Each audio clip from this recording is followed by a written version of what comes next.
Welcome to today's deep dive. I'm so glad you are joining us today because, well, I have this absolutely massive document sitting right here on my Oh desk. yeah, that is a heavy one. Right. It is this incredibly detailed Ultramaster Edition PDF breaking down Jim Collins's landmark research project, Good to Great. Which is probably one of the most famous business studies ever conducted. Exactly. And our mission today is to take this massive thing and distill a 5-year study down to its absolute essence. Yeah, and we're talking about 21 researchers looking at like 1,435 Fortune 500 companies. Just a staggering amount of data, and they were trying to uncover the precise mechanics of why just 11 specific companies managed to achieve these crazy cumulative stock returns. Right, returns that were, what, 7 times the general market over 15 years? Yeah, exactly 7 times, while all their peers just kind of stagnated. So how did they do it? Well, the core thesis they found is actually completely counterintuitive. It basically boils down to this: good is the enemy of great. Wait, good is the enemy. I mean, we're constantly told to strive for good, right? Yeah, but it is what they call the curse of competence. It keeps most organizations, and honestly, most individuals too, from ever reaching greatness. Because it's just too easy to settle for being good at something. Precisely. You get a little success, things are comfortable, and that urgency to truly transform just vanishes. Wow. Okay. So today we are going to explore the roadmap of how you actually break out of that. We'll take a chronological journey from build up to breakthrough. Moving through, disciplined people, then disciplined thought, and finally disciplined action. Okay, let's unpack this, starting with disciplined people. Because to understand how a company goes from good to great, we can't start by looking at what the company does, right? Right. You have to start by looking at who is actually steering the ship. And the source material here is wild because it reveals that our traditional image of a great leader is completely backwards. Oh, totally. Yeah. The researchers assumed they'd find these highly charismatic, larger-than-life visionary CEOs. The kind who give rousing speeches and single-handedly will the company to victory. Exactly. But the data proved that dead wrong. Every single good to great transition actually started with what they call a level 5 leader. A level 5 leader. What does that mean exactly? Well, it's the top of a 5-level hierarchy of leadership. And it's defined by this super weird, paradoxical mix of deep personal humility and just indomitable professional will. Humility. And a Fortune 500 CEO, I mean, Wall Street usually rewards massive egos. I know it sounds impossible, but look at Darwin Smith. Okay, who is Darwin Smith? He became the CEO of Kimberly-Clark in 1971. And at the time, it was this struggling paper company.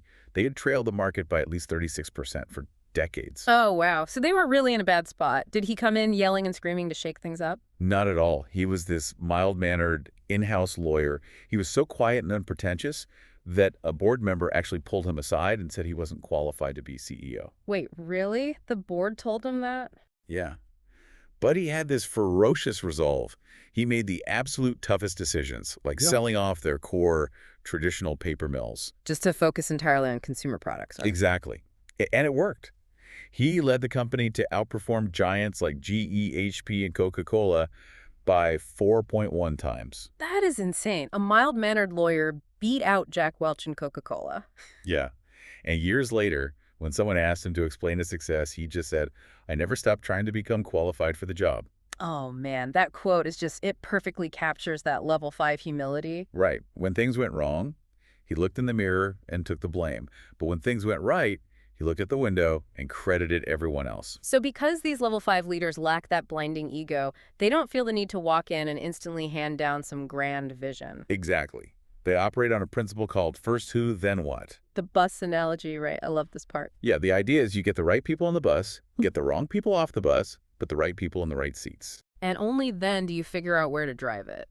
But I have to push back on this a little because that is just not how business works. How do you mean? Well, usually you write a business plan first, right? You figure out the what, and then you write a job description and hire people to execute that exact plan. It is the standard model, yeah. But reading the text, I started thinking about it more like drafting a sports team. Oh, that's an interesting way to look at it. Right. Like, you don't write a rigid playbook and then just force mediocre players into it.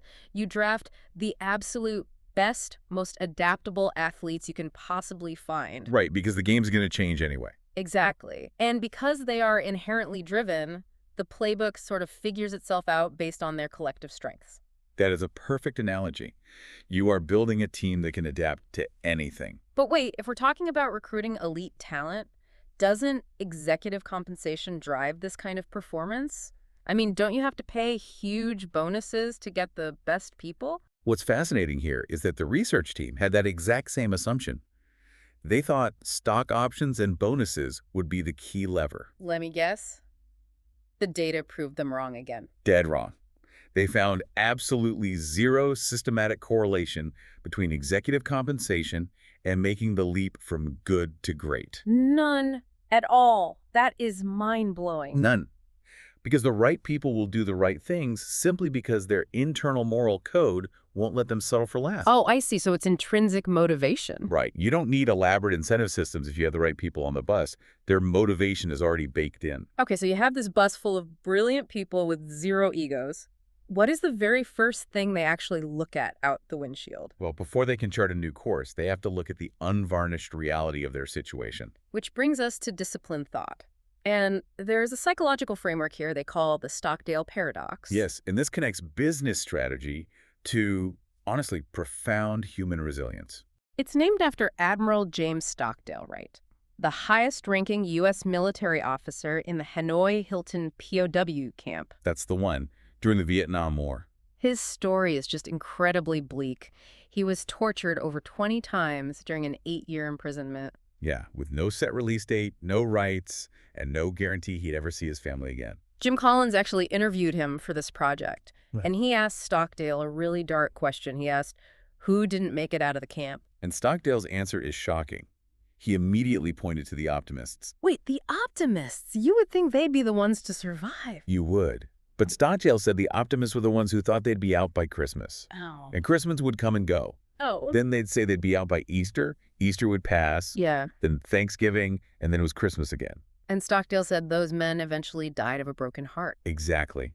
The crushing disappointment just destroyed them. You know, reflecting on that, it is strangely liberating for you as a listener. Liberating. How so? Well, it means you don't have to force this toxic positivity or mindless optimism when things get tough at work or in life.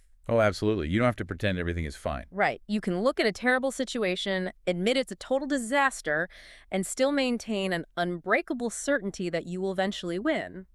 That dual mindset is the essence of the Stockdale paradox. You must never confuse unwavering faith that you will prevail. Which you can't lose. Right. With the discipline to confront the most brutal facts of your current reality, whatever they might be. So once a team strips away the delusions and faces these brutal facts, how do they figure out what to actually do? How do they avoid just guessing at a new strategy? Well, if we connect this to the bigger picture, facing those brutal facts naturally burns away all the noise and distractions. Leaving you with what? The need for a singular, piercing focus. The researchers call this the hedgehog concept. Ah, yes. Based on the ancient Greek parable about the fox and the hedgehog. Exactly. The parable says, the fox knows many things, but the hedgehog knows one big thing. The fox is scattered, right? Cunning. Trying 100 different complex strategies to attack the hedgehog. But the hedgehog always wins. Because it only does one thing. It rolls into a ball of spikes. It is a simple, perfectly executed response. And the comparison companies, the ones that never became great, they operated like foxes? Yeah, they were all over the place, lurching from one fad to the next, trying to be everything to everyone. While the good to great companies operated like hedgehogs, they had this simple, crystalline concept.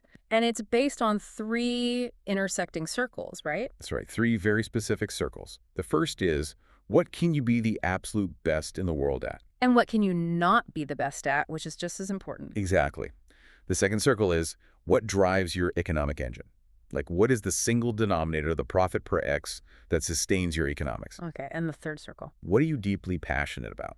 Not what you think you should care about, but what actually ignites the people inside your organization. A classic example from the text here is Walgreens. Oh, Walgreens is the perfect hedgehog. Right. For 40 years, they were just tracking the general market.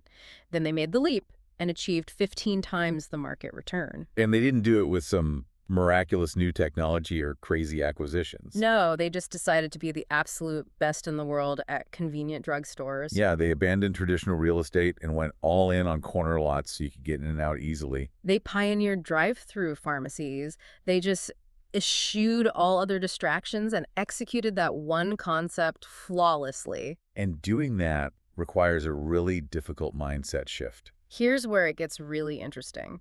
A hedgehog concept is not a goal or a strategy to be the best. Right.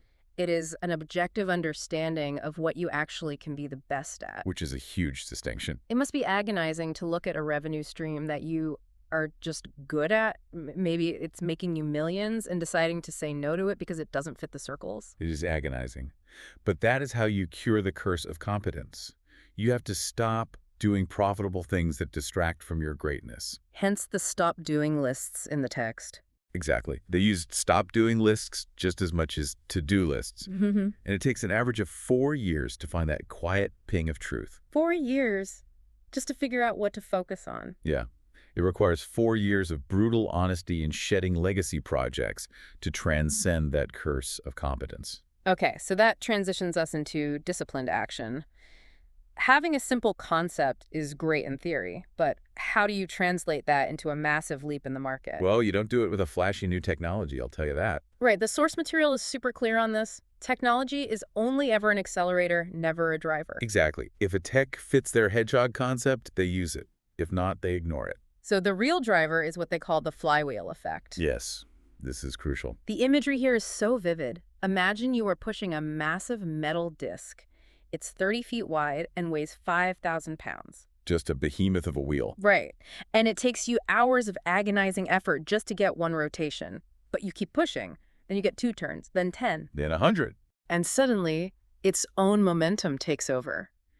You are pushing no harder than on day 1, but the flywheel is spinning with unstoppable velocity. And what's funny is, if someone asked you, what was the one big push that made it go so fast? That's a nonsensical question. It wasn't one push. Exactly. It was the cumulative effort of disciplined action.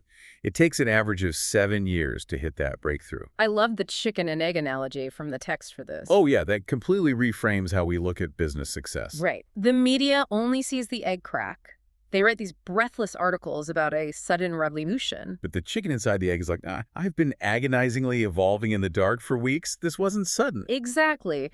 The comparison companies failed because they wanted the sudden revolution. They lacked patience. They fell into the doom loop. The doom loop. Sounds awful. What is that? It's when a company pushes the flywheel one way, gets impatient, stops, and pushes it another way. Wrenching restructurings, bringing in new CEOs with radical visions. Yeah, they constantly lurch back and forth, completely preventing any sustained momentum. So, summarizing this whole framework, the symmetry is incredible. It really is. It's an integrated system. Disciplined people lead to disciplined thought, which leads to disciplined action. It's not a buffet where you can just cherry pick concepts. No, you need all the pieces working together.